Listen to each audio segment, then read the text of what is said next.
Hi friends, welcome to our channel నక్షత్ర Shri creations. ఇవాల్టి recipe evening snack అండి, బఠానీ చాటు.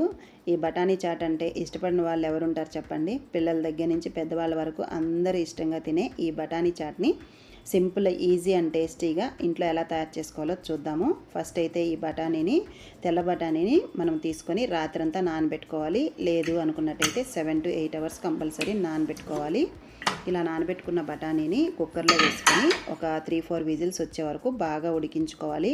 నేను ఉడికించుకున్న తర్వాత మీకు చూపిస్తున్నాను. చూడండి, బఠానీ అనేది మనము చేత్తో ఇలా పట్టుకొని నలిపినట్టయితే బాగా మెత్తగా స్మాష్ అయిపోవాలన్నమాట. అంతవరకు ఉడికించుకోవాలి.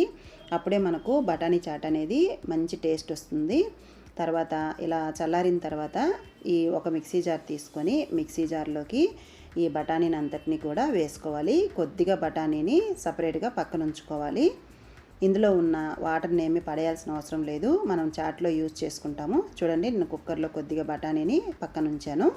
ఎందుకంటే అక్కడక్కడ కొద్దిగా బఠానీ తగిలితే బాగుంటుందన్నమాట. అలా మెత్తగా గ్రైండ్ చేసేసుకోవాలి. తర్వాత స్టవ్ వెలిగించేసి బాండీ పెట్టుకొని అందులో ఒక 2 టేబుల్ స్పూన్ల ఆయిల్ వేసి, ఆయిల్ కొద్దిగా హీట్ అయిన తర్వాత ఒక పెద్ద ఆనియన్ని ఇలా కచ్చపచ్చగా మిక్సీ పట్టుకొని వేసుకొని ఇలా కొద్దిసేపు ఫ్రై చేసుకోవాలి. ఇందులో ఉన్న పచ్చిదనం పోయే వరకు ఫ్రై చేసుకున్న తర్వాత ఇందులోకి ఒక 2 టమాటాలను మిక్సీ పట్టుకున్న ప్యూరీని కూడా ఇందులో వేసుకొని ఈ టమాటా ప్యూరీ, ఆనియన్ బాగా ఫ్రై చేసుకోవాలి. ఇలా బాగా ఫ్రై అయిన తర్వాత అందులోకి ఒక టేబుల్ స్పూన్ వరకు అల్లం వెల్లుల్లి పేస్ట్ని వేసుకొని ఈ అల్లం వెల్లుల్లి పేస్ట్లో కూడా పచ్చివాసన పోయే వరకు బాగా మనము ఫ్రై చేసుకోవాలి. ఇలా ఇదంతా కూడా ఫ్రై చేసుకున్న తర్వాత ఇందులోకి ముందుగా మనం మిక్సీ పట్టుకున్న ఈ బఠానీ చాట్ను ఇందులో వేసేసుకోవాలి. ఇందులో వేసుకున్న తర్వాత ఒకసారి ఇదంతా కూడా కలిపేసుకొని మనము ముందుగా కుక్కర్లో బఠానీ కొద్దిగా సపరేట్గా పెట్టుకున్నాం కదా, అది కూడా ఇందులో వేసేసుకోవాలి. చూడండి, ఇవన్నీ కూడా ఇందులో వేసేసుకొని బాగా ఉడికించుకోవాలి.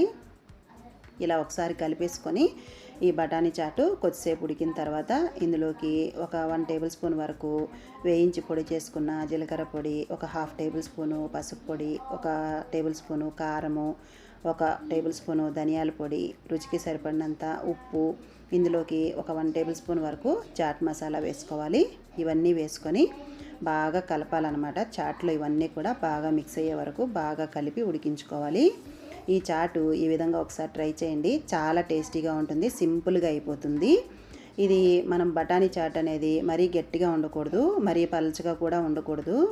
ఒకవేళ ఒక పలచగా అంటే లూజు గట్టిగా అయిపోయినట్టయితే మీరు ఇందులో కొద్దిగా వాటర్ యాడ్ చేసుకొని సర్వ్ చేసుకోవాలి. ఎందుకంటే మరీ గట్టిగా ఉన్నట్లయితే సర్వ్ చేసుకున్నా కూడా అంత బాగుండదు. కాబట్టి ఈ కన్సిస్టెన్సీ వచ్చే వరకు బాగా ఉడికించుకోవాలి. మీరందరూ కూడా తప్పకుండా ట్రై చేసి మీకు ఎలా వచ్చిందో నాకు కూడా కామెంట్ సెక్షన్లో తెలియచేయండి. చాట్ మాత్రం చాలా సూపర్గా ఉంటుంది. ఈ విధంగా తయారు చేసుకున్న చాట్ని మనము ముందు రోజు చాట్గా తినచ్చు. మళ్ళా నెక్స్ట్ రోజు ఈ చాట్ను కొద్దిగా తీసి పెట్టుకున్నట్లయితే మరుసటి రోజు కొద్దిగా పానీపూరి చేసుకున్నట్లయితే పానీపూరిలో కూడా ఈ చాట్ పెట్టుకున్నట్లయితే చాలా సూపర్గా ఉంటుంది.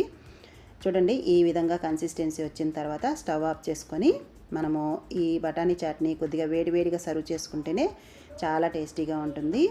ఇలా ఒక బౌల్లోకి కొద్దిగా చాట్ని తీసుకొని అందులో సన్నగా తరిగిన ఉల్లిపాయ ముక్కలు, ఇందులోకి నేను వేయించిన కార్న్ను వేసుకుంటున్నాను.